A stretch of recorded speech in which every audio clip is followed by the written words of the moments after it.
Hey guys, how's it going? Michael Troy here. Today we're looking at DC's limited collector's edition presents The Greatest Race of All Time, Superman versus the Flash, Facsimile edition. Cannot wait to share it with you guys. Subscribe to my channel if you haven't already. Hit that like button and let's get right into it. Boy, this foil cover really looks like crap on film, especially with my ring lights reflecting off of it.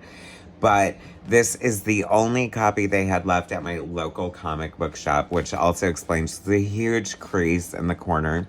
Although I guess I should be grateful for that. Otherwise, it would have sold out before I got there.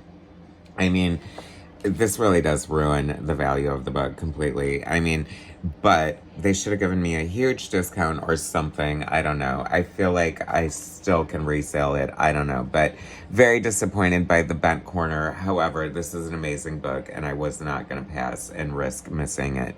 2 full-length novels guest starring the Justice League. How to Draw the Flash 3D diorama. Plus other super speed features. You know, if you're a comic geek fan, one of the time-old tropes is who's stronger, who would win in a fight, who's faster, Superman or the Flash. And we finally get an answer inside here, or do we? It's interesting. You know, this comes from, when was this originally published? I mean, I think it was like originally published in the 70s or... But, you know, it's a collection of other stories as well. 1976. It gives credit to Carmine Infantino for the How to Draw the Flash backup. And there's a story by Ross Andrew. Inexplicably, the opening story does not have credits, but in my research, I found it credited to Jim Shooter on script and Kurt Swan pencils. How amazing is that? So I love this great splash page. I love the Superman logo. I think this is the first time I realized it. It was kind of more streamlined, like by the time John Byrne came on. It was still this with like the 3D effect or whatever, but I feel like the letters became a little more rounded. Kurt Swan draws one of the most amazing Superman, and actually some of the most amazing Silver Age characters. I'm not sure who did this cover. I'm going to say Carmine Infantino, because I feel like it could be Ross Andrew, Carmine Infantino, or Kurt Swan. And that doesn't really look like Ross Andrew or Kurt Swan's Wonder Woman. I feel like Infantino would draw a curvier woman like that. So I'm going to give it to Infantino. I love Infantino. I discovered his work on Spider-Woman, I think, and then saw it on The Flash, and I always love how kind of kooky it is. Kurt Swan is very, like, much the face of the Silver Age, I feel, and, it's hard to top it. I was thinking, what a horrifying script this is, though. I mean, it's so labor intensive. I can't even imagine getting the script and being excited about it. Like, there is so much going on. I mean, the magnitude of Flash versus Superman to begin with. So they have this race going on, and there's all this worry because, there's all these mobsters and gamblers and stuff, making bets on, the biggest race of the century, or of all time, rather. So they're setting up this race, and they have to make, some sort of guidelines and stuff. Obviously, Superman can't fly. I don't know, it feels so slippery with some of the rules and the guidelines, and, this is the Silver Age. So, things were different then, and technology was different. This is what I'm saying, though. Like, oh my God, like, could you imagine having to draw all this? They start out like in these huge crowds. They run across the ocean. There's like these, big ships. They have to go to the desert. There's pyramids and in Egypt and sculptures and all kinds of crazy stuff. And I love this too. They're so fast, whipping through there and kind of causing mayhem. And then, like, because they're too fast to be seen, they're terrorizing the locals into thinking that they're being, like, haunted or possessed or something like that, which is really hilarious. Also hilarious is how, that, thank God for thought balloons. You know what I mean? They've been largely eliminated in modern comics. And I just feel like they're one of the comic tropes that make comics so great. Like this exposition, this insight into their thoughts, Superman bagging on Flash for being cold. You know, you just don't get that in like modern comics, and I just love it. Like this is so fun. I love the large size of this. It is so great. There's so much happening here, and I just really love how delightfully corny and like charming the Silver Age comics are. And the art is absolutely stunning. I mean, you're gonna see even more great art through here, but this opening story illustrated by Kurt Swan, oh my god, is absolutely gorgeous. It's no wonder why he was like one of the preeminent what do you call it, Superman artists. I love this page here. They're whipping through the Australian desert slash outback, and we have this like aborigine sitting there watching out, and I was like, I wonder, is this Gateway from the X-Men? I mean, obviously not, but funny nonetheless, right? Soon into Saskatchewan, Canada. And I love Flash just like sliding on the ice. He like knocks himself out. Like there's so much like tomfoolery going on. Like I just love how like wacky and out of nowhere the script becomes. And then Flash is knocked out. And Superman, of course, being the big blue Boy Scout that he is, isn't going to just leave him there and be like, hey, I have the advantage. I'm totally going to win. No, no, no. He has to break into some ski lodge, borrow a couple of parkas, in order to help the Flash and say that, oh, I'm just covering the story from a helicopter and saw you fall, and now I'm just here and I don't know where the helicopter is, but hope you feel better. Get back to the race. Love it. But I also, I kind of love how, I feel like there's a responsibility of the writer to sort of include these things. You know what I mean? It's like a Flash and Superman story. So you better be giving Flash and Superman, and that includes their powers, their secret identities, their moral compass. Just ridiculous, though. Like, I mean, once again, Kurt, do you want to draw this great script? One page you're in Munich, having Superman like run over the top of a train on the other side, and then the next page we're gonna slow it down a bit by having you draw the Golden Gate Bridge in San Francisco, and then Flash having to run through a plate of glass that just so happens to be blocking the road, and in a very Roadrunner, Wile E. Coyote kind of Looney Tunes moment that I absolutely adore. So the mobsters are trying to like screw the race in order to get the person they're betting on win. And to slow Flash down, they're going to use this plate glass window. And to slow Superman down, they're going to use kryptonite dust. Which apparently, I mean, does Amazon sell forms of kryptonite? Like anybody could get it at any time. You know, it is Superman's only weakness. This is hilarious too. The Justice League just sitting there watching the race from their headquarters, and there must be some sort of yellow light in the Nevada desert, a haze or something that's screwing up my ability to see this now. And then I just have this, tank of kryptonite gas to sort of keep you at bay here, Superman. But you're not down and out yet, Superman, because you're able to see Flash from far away wherever he is and use your heat vision to take away the ties that were binding him, that were ropes that would actually get tighter the more he struggled or if he tried to vibrate through them. I love how the bad guys always have these foils at their disposal. And then to make it even better, they threw in while they like subverted the racers, they threw in stand-ins for them, and one's like basically a Mexican day worker. I don't know, like he's like talking Spanish. He looks exactly like Superman, so I don't know how like they were able to trick this guy into impersonating Superman, and they have one for the Flash as well. Very funny, and they kind of figure it out quickly. Like, hey, I'm trying to throw this race. Are you too? Oh my gosh, whatever. I mean, this is whack all over the place, and I absolutely adore it. And so they decide to just tie anyway at the end, so that the nobody can win money off of their race.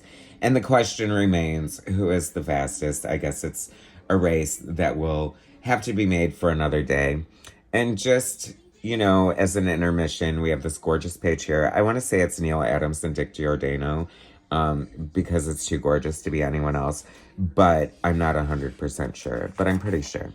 And then we have this little tour of the Fortress of Solitude, which is equally hilarious because they go through all this, explain everything, show Supergirl's quarters, first level, trophy room, incinerator, zoo, blah, blah, blah, super weapons. This is all amazing. The Lost City of Candor.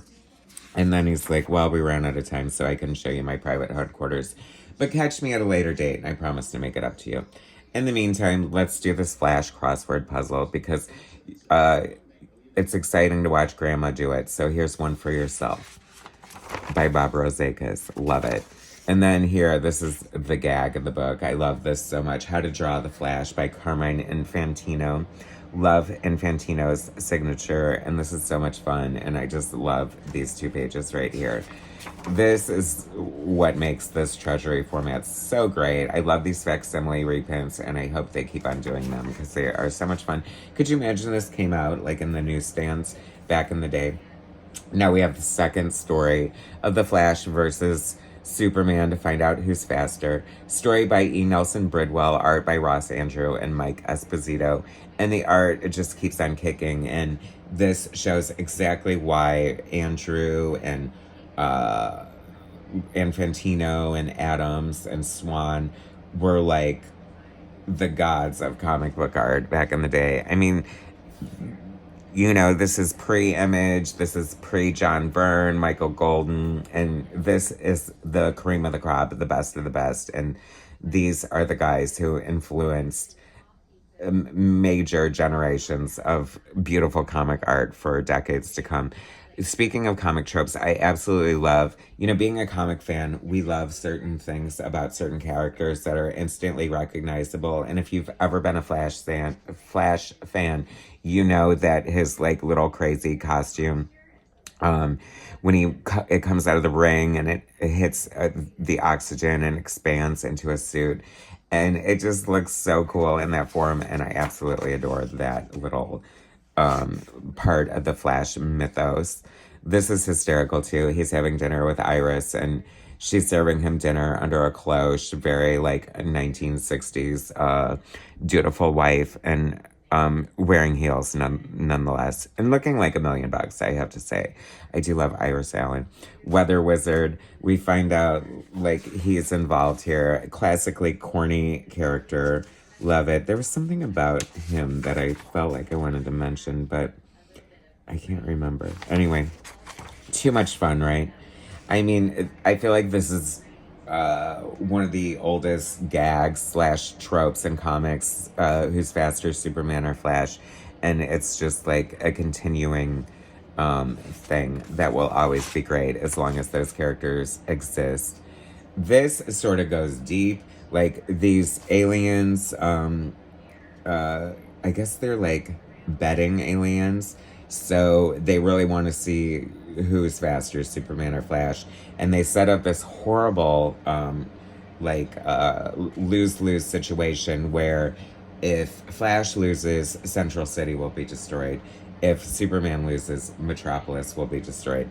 Now, I love that, first of all, they're just like, okay with this. And second of all, they're like, agree to it. And third of all, like, why wouldn't they warn the cities and try to have them evacuate?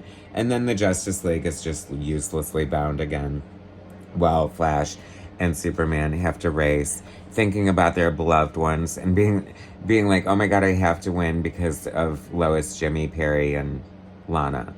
And, I have to win because of, Iris, Professor West, Dexter Miles, and Al Desmond. People I've never, ever heard of until this day, to be honest with you. But I'm sure they're important to the Flash. But no regard for... No, but if I do win and save them, Metropolis is screwed, and I have a problem with that. No, I don't really have a problem with that, as long as I win. And, the answer to the Flash puzzle right here, right in the middle of the story. And I love that they always tell you that the story continues on the following page. I mean, talk about like holding your reader's hand. Like, could you imagine being like, oh my God, what is this? I have no idea what's going on. I can't even comprehend that the story would continue on the next page. Thank God they told me. I love, love, love all of this. I just love it all over the place. And it is all over the place. You know, 1 minute we're in space, running across stars and Krypton meteors and just all kinds of good stuff. And then I love the Martian Manhunter. He looks so cool there. And his one weakness is fire. Like, so lame, right? But, you know, you gotta have a weakness when you're all powerful. Some of these panels just really stand out to me as, like, iconic and gorgeous. And the thing that I never thought I'd experience in my life, even though it is, you know, secondhand through a reprint, Superman's super ventriloquism is being used here, sort of, with an editor's note to explain regular ventriloquism versus Superman's super ventriloquism, and I'm living for it. Me and my brother, like, ventriloquist dummies were a thing, like, in the late 70s or early 80s or something, and me and my brother both had one. I actually have a Lester ventriloquist dummy in my closet as we speak. They're crazy, stupid, and funny, and I just think it's, like, such a sign of the time, and I love it. Bring back the super ventriloquism. I double dog dare you. Could you imagine seeing it in Absolute Superman? That would be hilarious. This art is just so good. I love how big and amazing the cover, and, you know, like, mighty the characters look dancing across the pages, and it's so much fun. And then we get to see, you know, and people wonder why Aquaman gets a bad rap when he can do something amazing, like extend his, like, have Flash co-opt his, or somebody, Green Lantern co-opt his telepathy and find a fish that can imitate human speech and give Flash a warning. And this is something I've discovered doing a lot of these old, like, Silver Age kind of comics and stuff. The story is so, like, encompassing. There's so much going on. Everything is happening. All these little details are answered for. And then within the last, like, page or two, we find out it's not even these betting aliens. It was the reverse Flash all along. He's only going to be in 2 panels, and we're defeating him very easily, and we figure it all out. And then we have a good, you know, slapstick laugh about it at the end. And then, you know, we finished too soon, so let's give some scientific facts at the end of it, and some odd, wishy-washy Flash facts, mixed with, like, crazy history. Like, so good, right? Oh my God, this is amazing. I love it. Well worth the $16.99. Oh my gosh. Anyway, such a moment in time. These are great. If you guys see them, they're so much fun and just, like, you know, like a moment in time. Thanks for watching. Subscribe to my channel if you haven't already. Hit that like button, and I will bring you more soon.